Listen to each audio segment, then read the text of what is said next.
बिस्मिल्लाहिर्रहमानिर्रहीम जी, दो सवाल आपने पूछे, एक डील वाला सवाल है और आपका जो पहला सवाल था मैं उसका ज़रा जवाब देना चाहूँगी।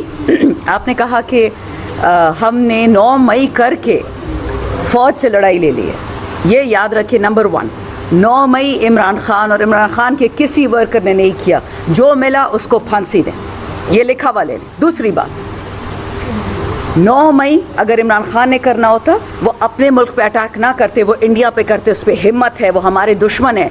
ये वाला प्राइम मिनिस्टर फॉर्म 47 वाला मोदी ट्विटर पे स्टेटमेंट देता है कि मेरी इंटेलिजेंस एजेंसीज घुसी है पाकिस्तान में, लोगों को मारा है, और हमारा वाला उसको उसी ट्विटर पे जो बैन किया हुआ उसको मुबारकबाद देता है कि जब पीएम बन गए तो पीएम गए मुबारक को, मेरे लोगों को मरवा दिया। बात ही नहीं की, या तो किसी ने उसको बताया नहीं, उसके नोट्स वाले बड़े स्टूपिड हैं। ये तो हाल इस मुल्क का। 9 मई हम करेंगे अपने वतन के खिलाफ। बाजवा के टाइम पे इंडिया से एक मिसाइल पाकिस्तान में आके गिरा था पंजाब में, अगर आपको याद हो, और वो न्यूक्लियर वॉरहेड उठाने के काबिल था, बट उस पर नहीं था। 2 दिन उस पर फॉरेन ऑफिस से स्टेटमेंट नहीं आई थी। इमरान खान 9 मई करेगा। सारा झूठ। और हमारी लड़ाई फ़ौज से नहीं है, हमारी लड़ाई जनरल बाजवा से है, जिसने बाइडन से पैसे लेके वोट ऑफ नो कॉन्फिडेंस करवाया, पाकिस्तान का बेड़ा गर्क किया। मैंने कितनी दफ़ा ये बात कही कि अगर आपको इमरान खान से नफ़रत थी, वो पाकिस्तान के नफ़रत कैसी बन गई खिलाफ। आपने इमरान खान को हटाया, इलेक्शंस कराते, लेके आते अपने नालायकों को। फिर आपने कोर कमांडर हाउस लाहौर क्यों जलाया? हमने नहीं जलाया, जिसने जलाया वो भी आपको पता चल जाएगा। किसने जलाया? नाम लेना आपको अच्छी तरह पता है, मुझे भी पता है। लेना आपके पास क्या सबूत है? मेरे पास जो सबूत है, सुन ले एक मिनट, मेरे पास जो सबूत है इंशाल्लाह वो सारी दुनिया देखेगी। वक्त की बात है भाई, वक्त की। असर की नमाज फजर पे नहीं पढ़ते। दूसरी बात, ये जो आपने कहा ना डील की बात, इमरान खान वो शेर का बच्चा है जिसने पाकिस्तान को मुफ्त नमल दिया, जिसने पाकिस्तान को मुफ्त शौकत खानम दिया। अगर वो डील करना चाहता था ना, तो वो डॉक्टर आरिफ अलवी से क्रिमिनल पार्डन लेके 200 केसेस में निकल आता। ना उसका फॉरेन गारंटर है इमरान खान का, ना उसका कोई लोकल गारंटर है। उसका एक गारंटर है, वो ऊपर बैठा है, और दूसरा उसका गारंटर उसकी अवाम, जो 8 फरवरी को निकल के इनका मुंह तोड़ दिया इनके झूठे बयानिए का। अगर 9 मई हमने की होती तो 9 फरवरी को जो नकली इलेक्शन किया होता ना, कभी होता ही ना। अवाम को अच्छी तरह पता है, अब आपको भी पता है, मुझे भी पता है। ये जो IPPs की कॉन्ट्रैक्ट्स निकल रहे हैं, आपने देखे कि शरीफ खानदान ने, जरदारी खानदान ने, इस जहांगीर तरीन ने, इन बाकियों ने, चीनी वालों ने, नमक वालों ने, टेक्सटाइल वालों ने अरबों डॉलर कमाए और 1 यूनिट बिजली का नहीं बनाया। लड़ाई ये है असली वाली। खान साहब ने सब माफिया से गिरेबान में हाथ डाला, इन लोगों ने उसको जेल में डाल दिया। और ये तो मैं आपको 25 मार्च 2022 की बात बता रही हूँ कि खान साहब ने कहा था 3 दफ़ा मेरे घर पे अटैक हुआ है, और अब आप देखेंगे कि ये लोग फॉल्स फ्लैग ऑपरेशन करेंगे। पाकिस्तान हमारा मुल्क है, ईंट से ईंट तो ये दूसरा बजाता था जरदारी। पाकिस्तान हमारा मुल्क है। ये तो ख्वाजा आसिफ कहता था कि फ़ौज ने हमारी हड्डियों का पता नहीं सुरमा चूस लिया है।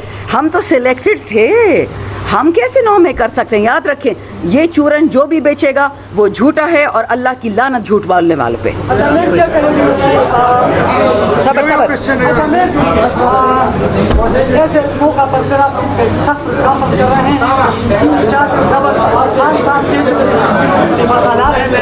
फौज हमारी है लेकिन फिर बिल्कुल गलत। और दूसरी बात है कि आपने बात की नीचे पहुंचने वाले से वसाइल, इसका ये मतलब किया है कि में जो जंग लड़ी जा रही है वसाइल की लड़ाई है, क्या करेगी? देखें, पिछले 76 साल से, एक मिनट पहले ले ले जिसने लेना ले ले, जल्दी ले लें। क्या लेना है? माइकू ना। देखें, पाकिस्तान में पिछले 76 साल से वसाइल की जंग है। कायदे आज़म, मैंने पहले भी कहा था, दोबारा कहती हूँ, प्लीज़ हिस्ट्री पढ़ के देख लें।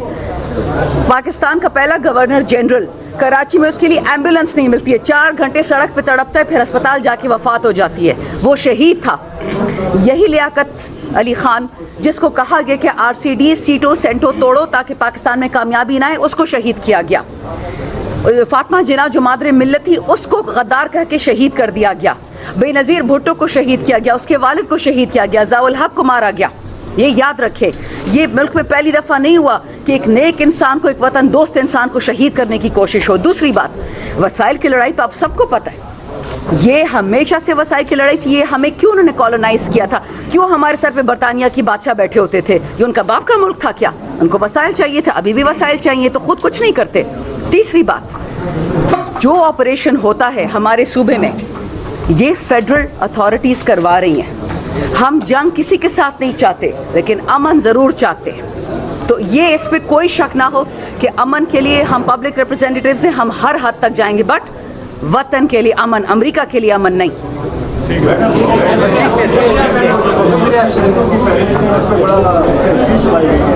उसके ऊपर बाद में ये यहाँ मैं जी उस कमेटी में नहीं हूँ तो मुझे पता नहीं, आई एम सॉरी, अपॉलॉजीज। जी बिस्मिल्लाहिर्रहमानिर्रहीम। Irfan Salim, additional general secretary Pakistan Tehreek Insaf Khyber Pakhtunkhwa. जिस तरह अरबाब साहब ने डिटेल में वो तमाम इंस्टेंसेस की जो आपके सामने रुदाद पेश की है, तो ये आखिरी जो वाक़या हुआ है इसके ऊपर जो इनकी डिमांड है कि CTD कम अज़ कम जो है वो इसके ऊपर, और IG साहब जो है वो इसके ऊपर माफ़ी मांगे, उनके घर जाएं, उनके घर की चादर और चारदीवारी के तकद्दुस को पामाल किया गया। उमर फ़ारूक सबसे पहले खैबर पख्तूनख्वा का और इस पेशावर का शहरी है, उसके बाद पाकिस्तान तहरीक इंसाफ का वर्कर है, हमारे सोशल मीडिया का एक्टिविस्ट है, तहरीक इंसाफ का खून है। हम किसी सूरत भी ना किसी आम शहरी के ख़िलाफ़ और ना ही किसी पाकिस्तान तहरीक इंसाफ के कारकुन या किसी और सियासी पार्टी के कारकुनों के ख़िलाफ़ उनके घर की चादर और चारदीवारी के तकद्दुस को पामाल होने की इजाज़त अब मज़ीद नहीं दे सकते।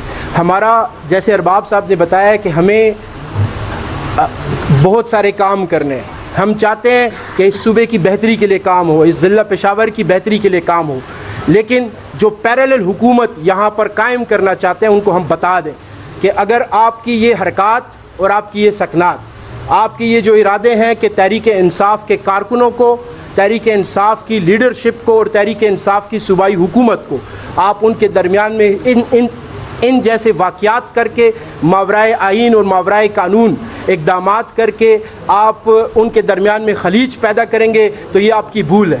पिछले 3 सालों से आपने जो करना था आपने कर लिया, आपने भरपूर कोशिश की, लेकिन आप देखें तहरीक इंसाफ का कारकुन, तहरीक इंसाफ की लीडरशिप, तहरीक इंसाफ के पार्लियामेंटेरियंस उसी तरह चट्टान की तरह आपके सामने खड़े हैं। आपके जो मावराए आइन और मावराए कानून इक़दामात हैं वो हम मज़ीद किसी सूरत भी बर्दाश्त नहीं करेंगे। अब अगर इस तरह की कोई एक्टिविटी हुई तो हम आपको बता रहे हैं कि हम किसी से इजाज़त नहीं लेंगे, हम जाकर वहीं पर एहतजाज करेंगे जहां से आपको तकलीफ़ होती है।